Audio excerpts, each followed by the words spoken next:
Welcome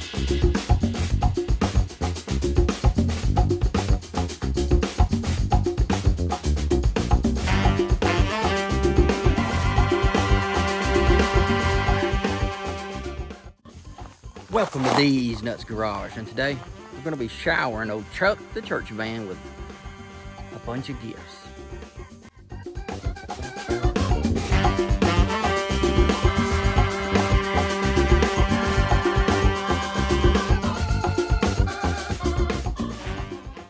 Alright, like I said in the intro, what we're going to be doing today, working on old Chuck the church van.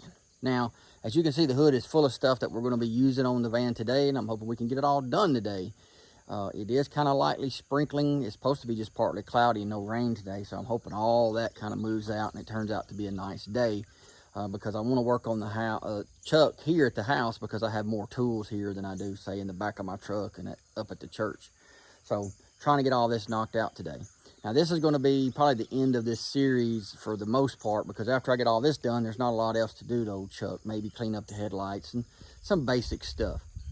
Now, if there's anything major that comes up and I see that it's informative to the viewer or entertaining to the viewer, I'll try to make that. So we're going to jump over here and go through all what we're going to be doing to old Chuck today. So let's jump over here and see what we're going to be doing. Alrighty, so here we are with all of our stuff we're going to be doing. But before I show you what we're going to be doing, give this video a big thumbs up right now while you're just sitting there. Also, subscribe to the channel, because we have a bunch of other stuff we're going to be doing in the future. I also have a lot of videos that I've already recorded. I just haven't had a chance to edit them yet. So those videos will be coming out pretty soon. So also comment down below. If you're from Oak Grove Baptist Church, give a big shout out. If you're from a different church, you know, say what church you're from and give a big shout out from there too. So first things first, in the last video you seen, I did install a new Alpine CD player in the Chuck the church van here. Now what we're going to be doing today is we're going to be adding some more speakers, because in these 97, 98 older vehicles, what happens is the factory speakers is you have a, I guess it's like a foam piece that goes around the outside edge of that speaker, and those are the first things that usually dry rot and go bad. And when that happens, your speaker turns from a full range speaker basically to a tweeter. So all you hear is the highs. You don't get any of the low range of or mid range of the sound of the radio. So this van has 6 speakers. So what I'm going to be doing is I've ordered 4 6x8 speakers, and those are going in the rear. And then I have these Kenwoods here that you see right up front, and these are I think a 6.5 speaker. And what I do is I have an adapter plate here to install these speakers, and I'm going to put those in the front door. Now, I've had these speakers for probably 6-7 years. I've never used them. I got them to do one job, didn't need them, and just kept them. So I've just had them put up, and I've just said I'll put them in something one day. So today, Chuck's going to be getting these speakers. Also, what I'm got back here in the back that I said that are the 6x8s, those are MB Quart speakers. I also put those in Field My Expedition, so I already know they sound pretty good for, you know, a cheap speaker. So we're going to be installing these. We also are going to be trying to change the oil on this van today. So we got to flush the engine, put in the new, this is a 5W30, 5W30 Signature Series Amsoil. And then we have our oil filter here as well, which is an Amsoil. This oil is a 25,000 mile oil. The filter's also, I believe, 25,000 mile oil filter. And being that the odometer in this van is not functioning correctly, we can't keep up with the actual mileage of in between oil intervals. Now, we could do 3 months intervals on this, like, you know, 3,000, 3 months, whatever comes first. We could do that, but if you do that on this van and you take it to the place to get the oil changed, it's probably going to be around $50 a pop. So if you did that every 3 months, the church will spend roughly about $200 a year on oil changes just for a van that's sitting around. It's probably not even, honest with you, going to get 5,000 miles a year put on it, if even 3,000 miles. Now, you could say, well, just let it sit for a whole year, and, you know, but that's not the oil's standard oil recommendation. You know, it's always 3,000 miles or 3 months. So with this oil, it is good for up to a year or more. So the church will only have to have the oil changed in this van one time a year. And being that I'm donating the oil to the church, they're out $0. So I'll do that every year, keep up on the oil. Church won't have to worry about spending any money on oil changes. Now, also in the last video, we're getting over here to this spaghetti noodle action over here, right here. We tried to fix the door latches with the little aluminum tips that you can get like from AutoZone or off eBay, and they just weren't working the way I wanted them to work. Now, if this was my own personal vehicle and I'm the only person driving it, I really wouldn't care too much if the doors just didn't function correctly. But being that this vehicle is carrying passengers, and if this van is in an accident, I don't trust those little aluminum clips to work properly because they weren't doing it the other day. And if there's a wreck, I want everybody to be able to get out of this van as quickly as possible with no delays and no problems from some jerry-rigged aluminum clip on the end of the cable. So what I've done is, this is all factory Ford products that I'm going to be putting on this van. It's probably new old stock or whatever. I did get the parts from Fairway Ford, so the parts are usually fairly cheap. I think all of these cables, these two mechanisms, and then we have this box here, which is a locking mechanism for the door. I think this was all about $300. So putting quality stuff back in it. The cables that were on this van lasted 25 years, so these cables will outlive this van. So we're going to install the correct things because somebody's life may depend on this, and I don't want to take that chance of somebody getting killed because aluminum tip on a cable didn't work properly. So we got all this good stuff. So the first thing I'm going to do is I'm probably just going to do some time-lapse videos on this, and I'll come back in between each thing and kind of let you know, trying to make this video as short as possible. So first thing I'm going to do is I'm going to start on the very back door of the van, and while I'm replacing the mechanism that's in there, I'm just going to go ahead and replace two of the speakers that go in the back doors, and then I'll move my way up front to the sliding door, replace the mechanism that goes in there, the speaker. There's also a speaker on the driver's side and the panel over there. I'll pull that out and replace it. And then I'll move to the front doors because then I have to remove the door panels and then install these Kenwoods. And then once I get all that done, I'll change the oil. And if you want to see a video on how to change your oil in a 5.4 Ford Triton, I'll put a link up here, or maybe I won't, just depends on how I feel, of me changing the oil in my Ford Expedition. Now, I will run through this real quick because when I do this video, it's probably going to be time-lapse for the most part. But this is the oil filter that I'm going to be putting in it. Right there. One thing Amsoil has done that I don't really care for is they have taken the plastic cellophane off of their filters. I like it better when the cellophane's on there because I know it's clean on the inside of this filter, which they've done away with that. I don't care for that too much. I wish they'd go back to it, but that probably saved them $1 billion or something by getting rid of that. Another thing is that when I install this oil filter on this van, I will take a paint pen and I will put today's date on it. I will not put the odometer because the odometer is not working correctly in the van. So I will put the date of today that I changed it and when it needs to be changed again. You know, I'll put next service and I'll put the month, which will be this time next year. So I'll be doing that. So I just wanted to get that out there real quick before I forgot. So I'm gonna put you on time lapse and I'm gonna start on this back door and try to get all this stuff installed.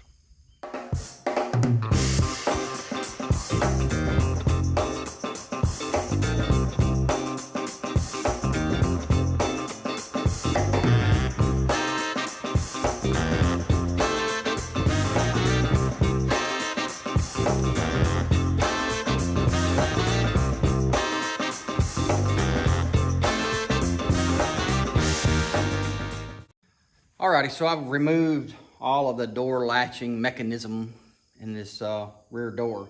Now this is the original harness, not harness, but mechanism we'll call it. Now this is your power door locks, and I had to just kind of drill that rivet out. This bracket does pop off of here, but it's very difficult to put back on, especially if you was inside that door. There's probably some special tool that does it, makes it a lot easier, but I don't have it. So I just drilled it out. I have another rivet gun and new rivets. I'm just gonna do it that way, be a lot easier. Now these are the little aluminum ends that I was talking about that I ordered. I tried that route first, but for some reason they just don't wanna work properly on this scenario, so I'm not gonna fight with it. I'm just gonna replace it with the correct stuff. This is the outside that actually, when you shut this door, it goes in here and locks it. This will be your, I think this right here is for the, well, this is for the up and down lock. I think this goes to the key. When you stick the key in the back door and turn it, this is what this does, is move this up and down. As you can see, that's broke, not working. So now that I showed you this, I'll show you the new one.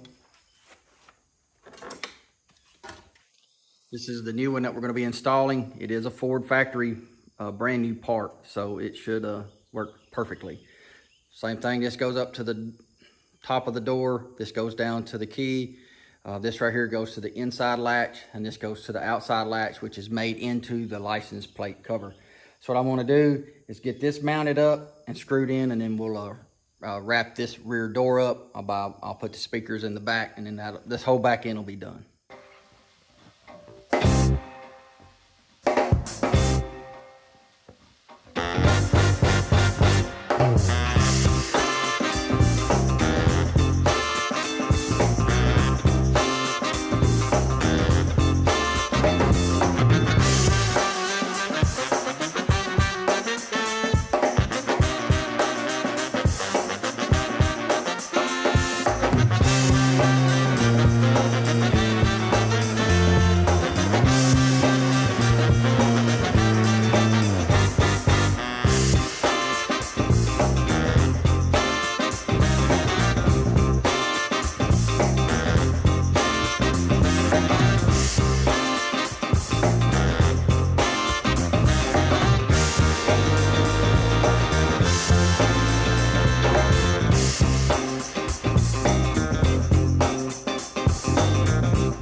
All right, so I got this door put back together, got the speaker in there, all the trim.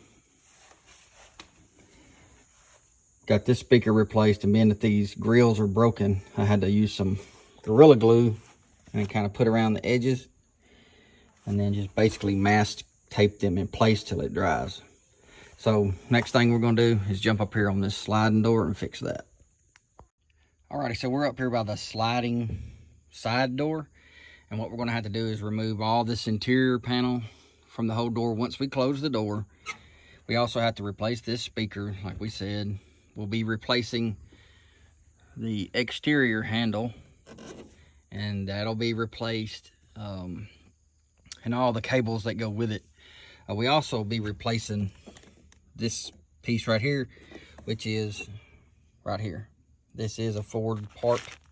I guess the spring on that one is broke, or something's wrong with it, so I'm just going to replace it with a whole new unit and be done with it.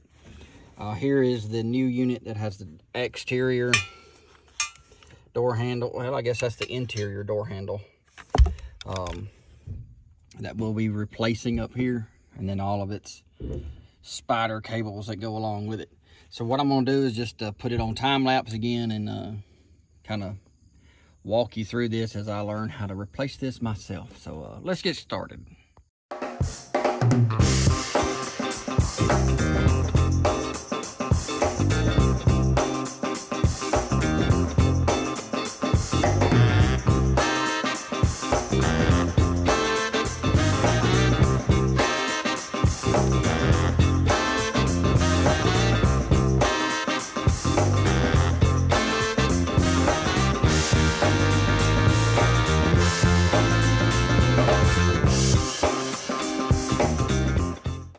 Alrighty, so we've got this door panel off. We've got this vapor barrier pulled back. Here's our handle, and here's all the mechanism that we're gonna have to be fooling with.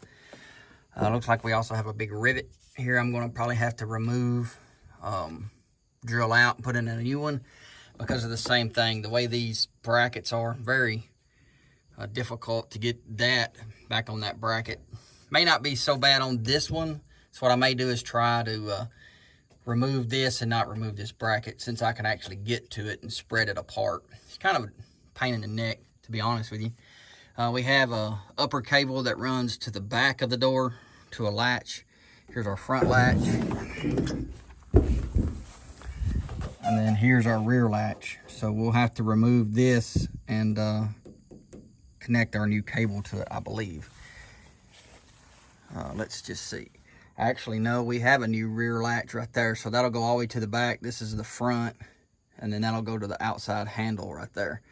So I'm going to learn as I go with this. So I'm going to put it back on time lapse. And one good quick tip is when you're pulling this cable here, that comes down here, I guess you can see it, tie a string to that. I mean, here it is right here, so it's not really that hard to fish through there.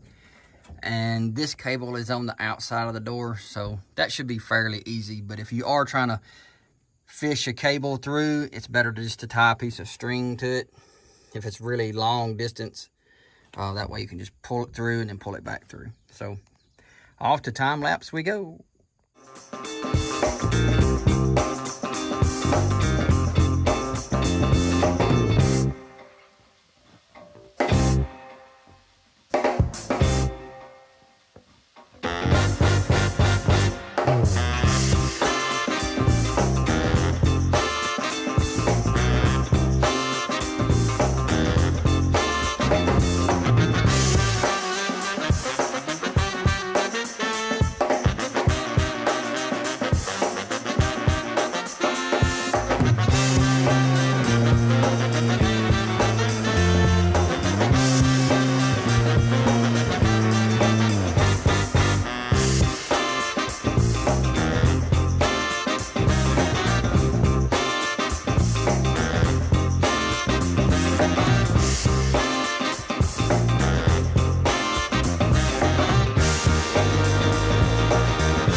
Alrighty, so far what we've done is we've repaired the back door latches on the back passenger side door. We've replaced both speakers in the rear of the truck or the van and put it all back together. One thing I did notice about the latches on the back of the van is, you know, there's times in your life when you go, I should do that, but then you don't. And then you go to work on something and then you go, should have done it. Just should have went and done it while I was at it. The passenger side, all of those cables are also ruined as well. So what I'll have to do is I'll have to order the passenger side cables to fix that passenger rear door. Won't be a hard fix. It's pretty quick. It's kind of similar to the F-150 I did when I replaced that back cables in that door. So not a big deal. But I did get this door fixed. It works from the inside and the out, and now we have a lock that works. This was broke off, and we had a screw in it to be able to raise it up and down because this whole door was messed up. The latch right here I replaced, and you can, I don't know if you can see it, but this spring in here is all I don't know, discombobulated. So it wasn't working right. You see it's supposed to push it back, and it's just like, nah, I'm going to quit, you know, checked out. So got that replaced, and that's all working correctly. You also seen that I replaced the speakers in this part of the van. I still have the front two speakers to do, but I'm going to show you something. This is what's happening with these old Ford vehicles. And I was telling you about this. You can see these holes back here. You're not supposed to see those. There's supposed to be a little foam piece that runs around here. And as the speaker plays, it goes in and out like such. Well, if there's no foam piece, the speaker doesn't do this. So you lose all of your mid-range to low-range frequencies. So all you do is get a big, huge, crappy speaker. That's the only way to say it. It's junk. So Lord forgive me if I say crappy. But it's junk. So here's all the pieces that were supposed to be there. All the little styrofoam pieces, they're broke. So these speakers are replaced. And now what I'm going to do now, all I have left to do as far as the speakers is remove the front door panels and replace those speakers. So I'm gonna get on that real quick, and maybe that won't take too long.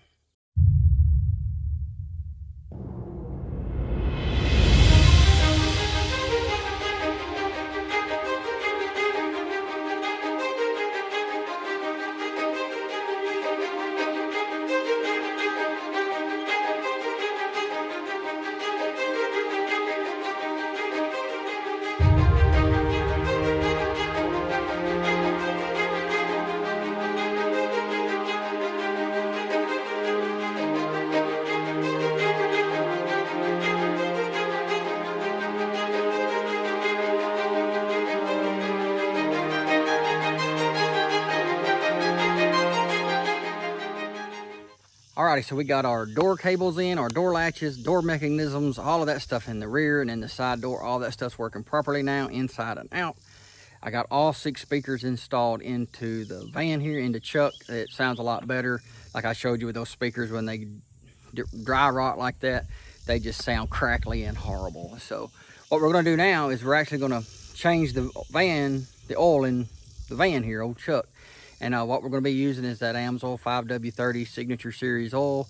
And we're also going to be using that, I think it's a EAO11 fuel filter for this is a 5.4 Triton engine. That's the 2 valve, which is the early series of those engines, which are the good ones, other than them blowing spark plugs out randomly. But you can just put new spark plugs and torque them. I think it's what, 25 foot-pounds, and you're done with that problem. But the first thing we're going to do is, like I said, I'm going to pull this van out here in the driveway a little bit more, slide up underneath it, because it's kind of like my Expedition over here. It kind of sits up off the ground, and right in here is my oil filter on fill here. It's in the the fender well, and with Chuck here, I don't know where the fuel filter is, but we're going to find it, and we'll replace that as well. And I'm sure I can slide underneath this van. But first thing we got to do is we're going to be adding our Amsoil engine flush. We're going to put that in where you put in your oil. Going to let it run for 15 minutes. What that's going to do is help clean out all those oil passages, thin that oil down, and get everything cleaned up. So when we drain this oil out, it'll be ready to accept our new Amsoil 5W30 Signature Series oil. So you'll catch all that on time lapse, because I'm not going to go through it all again, because I've done 2 of these, 3, maybe 4 of these videos where I changed the oils in some of my cars. But I'm just going to try to get this knocked out as quick as possible. So enjoy the time-lapse video.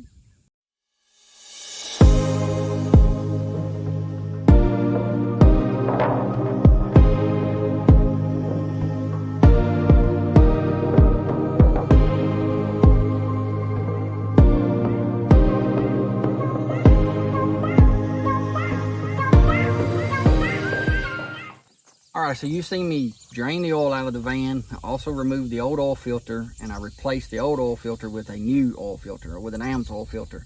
And on that filter, I did write next date of service, 8/15/22, a year from today.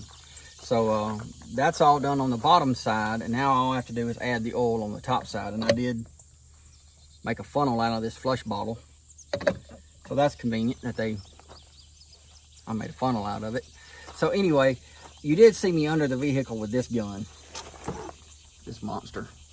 Now, while I was underneath the van, I went underneath there and I lubed up all of the steering components that I could find. Upper and lower ball joints, I guess tie rod ends, all of that stuff that's in the steering components. Now, I think the church may have had this, or at some point this vehicle was at another service tech place, and they changed the oil. Well, I think nowadays that's all they do, is they just drain the fluid, change the oil, and that's it. Because when you go in for an oil change and a lube, you would think they would lube up all of those points. Well, they didn't, hadn't been lubed in a while. So I went ahead and I got everything lubed up the way it's supposed to be. And I have to give credit on these electric grease guns. Now, I know there's probably all different types and models. Milwaukee, probably every company under the sun makes them, but this happens to be a DeWalt, and you do see me using a lot of DeWalt tools in my videos, and that's because I have family members that work for DeWalt, Stanley, Black & Decker. So, you know, they recommend these products. I buy them and I use them because, you know, my family works there and I'm trying to support them. So if you can get one of these, this thing is awesome, man. You can just hook it up, hit that trigger, and it just pumps the grease right in there. You don't have to fight it. The way this tip is, it's really flexible, and the hose is long, so you can really get into those places that need to be lubed up. I actually saw the Goon Squad guys using this on their channel, you know, using it on their Kubota, and I was like, I gotta get one of them. And I think this is around $150 to $200 or something, but it's worth it. I got the kit where it's got the battery, the charger, and the gun. I just added some Lucas grease in it. Now what we're going to do is just go ahead and add the oil.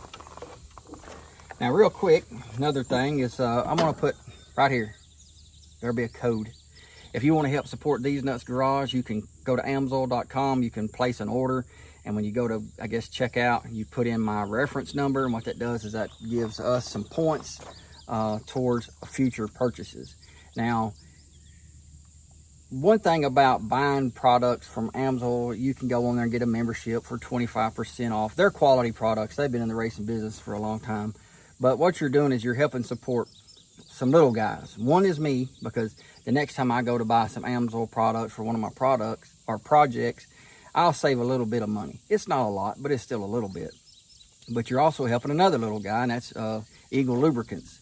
Now, that's an independent Amsoil dealer, and that's who I use to get all my oil from. I'm not a dealer, don't plan on being one, just that's who I get my oil from. But you support me, you support him, and then also Amsoil is a American company out of Superior, Wisconsin. And if you don't know where Superior, Wisconsin is, just look at the highest point in the United States other than Alaska, and that's probably Superior, Wisconsin. Very, very nice place to be in the wintertime. If you've never been, you should go. So basically what this is a 5W30 Signature Series oil. If you have a 5.4 liter Triton Ford engine, you're going to want to use a 30 weight 5W30, and that's because of all the tensioners and timing chain issues, all of that stuff. And that's coming straight from Ford Take Me Loco. And when it comes to Ford vehicles, and especially these 5.4s, he is the master of these engines. So Phil over there requires the 5W20, and I've started using the 5W30 in it. I was trying to see real quick, maybe if it said underneath the hood somewhere what motor oil to use. Actually, this van, it does say 5W30, but for some reason Phil says 5W20. I think it's even right on the cap. So this is going to take about 6 quarts, and what I'm going to do is I'm going to put 5 quarts in it, and then I'll start it up, let it run a minute, and then we'll just finish it off with the 6 quart.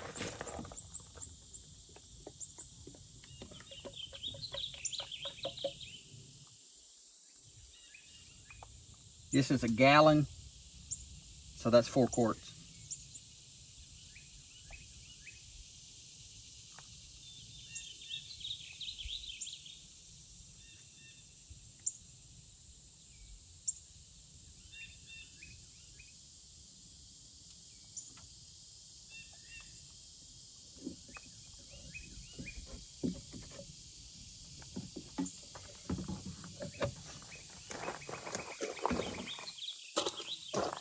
I've got so many cars now, I'm buying oil by the gallon.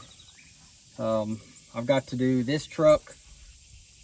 I've got to do Betty White, because she actually uses a 5W32. And I think I got enough oil to do Phil as well.